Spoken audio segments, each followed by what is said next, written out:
$1 deal with the Texans. 51.8 of that is guaranteed. That's the most guaranteed money for any defensive player currently under contract. Next in line is Patrick Peterson. Watt was supposed to make a little under $2 million this season, which means before this new deal, 245 defensive players were going to make more money than him. So by the metrics, we're talking about disrupted dropbacks. J.J. Watt has been the most impactful player, defensive player in the NFL since his rookie season. So we asked the question, is he the most valuable defensive player in the league? So says the contract, one mark. So can you tell me, sir, is he? Absolutely. I mean, you look at J.J. Watt, you look at his production. 2012, 20.5 sacks. Last year, 10.5 sacks. Numbers were down a little bit, but he was double-teamed all the time. You look at his durability. He's been on the field. Yeah.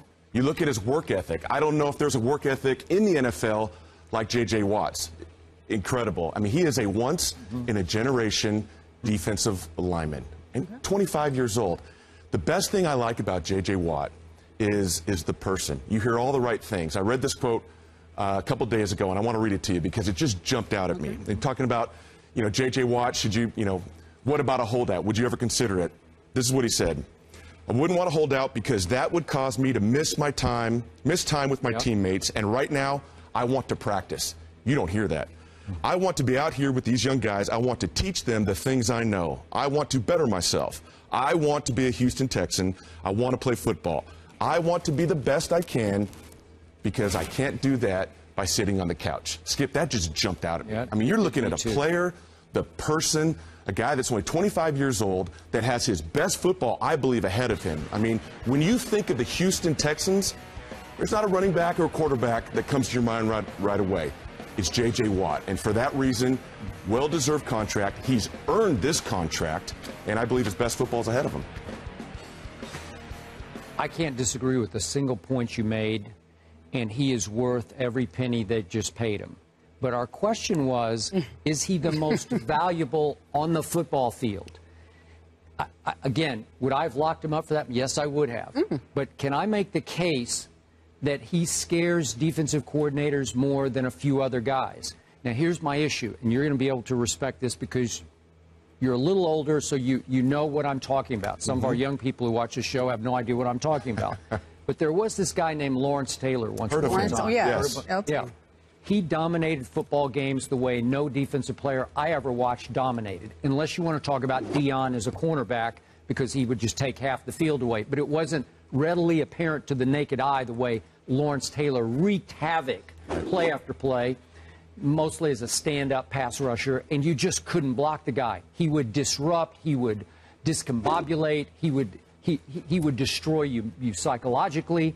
And I don't see one of those guys playing right now of that caliber.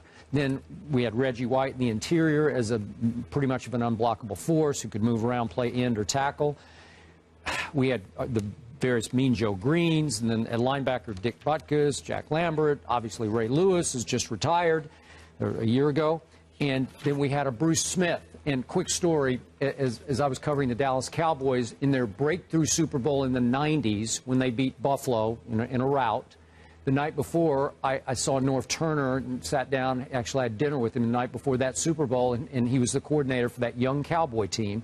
And he said, look, we will have two people on every play tomorrow. And if we can't block him, we will lose this game, because they were afraid they couldn't block Bruce Smith. Well, is there anybody playing right now like Bruce Smith? And by the way, they were able to contain Bruce Smith, and it was a complete wipeout because the rest of the defense wasn't very good. Well, now I'm back to J.J. Watt. His team went 2-14 last year. How do you reconcile 2-14 with most valuable defensive player?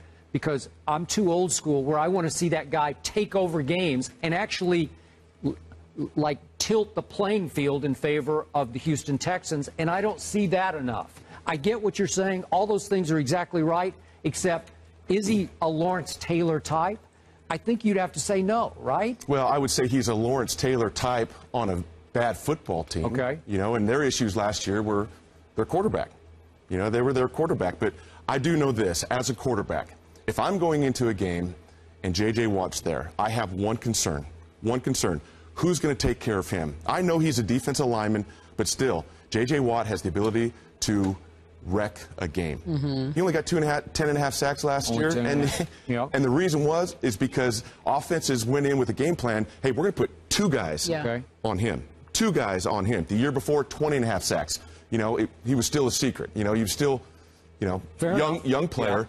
But listen, if they can get that offense going, he becomes that guy. He's that much of a player. He's just a very good football player right now on a very bad football team. But given an offense that will score some points, he is that guy that could wreck an offense. I look at Robert Mathis's stats last year, playing at age 33. You can argue that he was getting some help because he's now suspended for the first 4 games. But be that as it may, he had 19.5 sacks to 10.5 for J.J.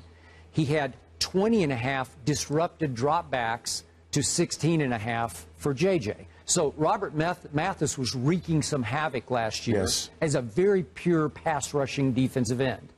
Does he tackle ball carriers quite the way that J.J.? Because J.J. can do both. He can be stout against the run, and he can disrupt the passing game, a lot of times just by getting up in the air, right?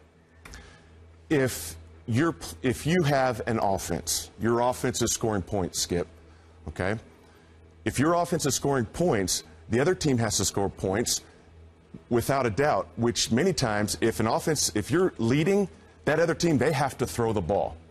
Andrew Luck scored a lot of points, and that offense scored a lot of points, which forced the opposing offenses to have to throw, to have to pass, to have to move the ball down the field in chunks, which gave Quinn tons of opportunities because they were throwing the ball. That equals sacks. Robert Mathis, Robert Mathis, excuse me. Robert Mathis, that equals sacks. And so it all works together, offense and defense. The best thing J.J. Watt could have right now is an offense, and it remains to be seen if they have the and I'm glad you brought up Robert Quinn. That's the other guy that when I watch him on television, I say he is virtually unblockable. Now, maybe he's been kind of a secret so far. Maybe this is the year he emerges, but they've lost their quarterback, so that could be a problem. But again, to my eye, he's at least as disruptive as J.J. Watt is. Is that fair? That's fair. Okay. Yeah, very disruptive.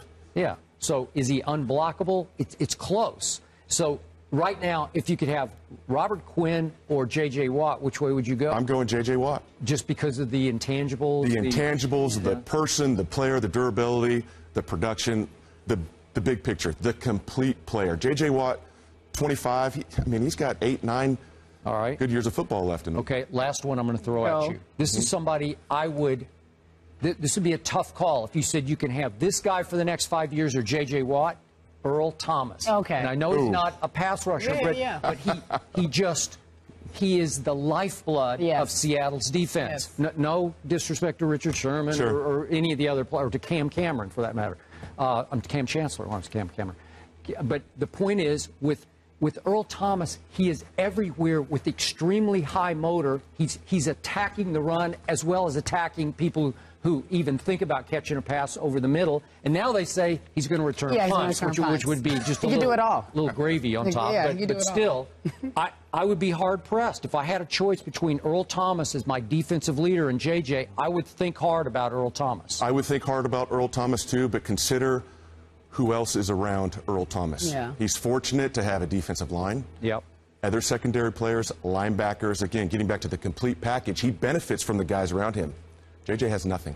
All right. Or very little, I should say. Very little. All right. So the question is he the most valuable defensive player in the league? The contract, $51.8 million, would suggest so. You heard the gentleman weigh in on J.J. Watt. We want to know what you think at home. That means you have to go to Twitter and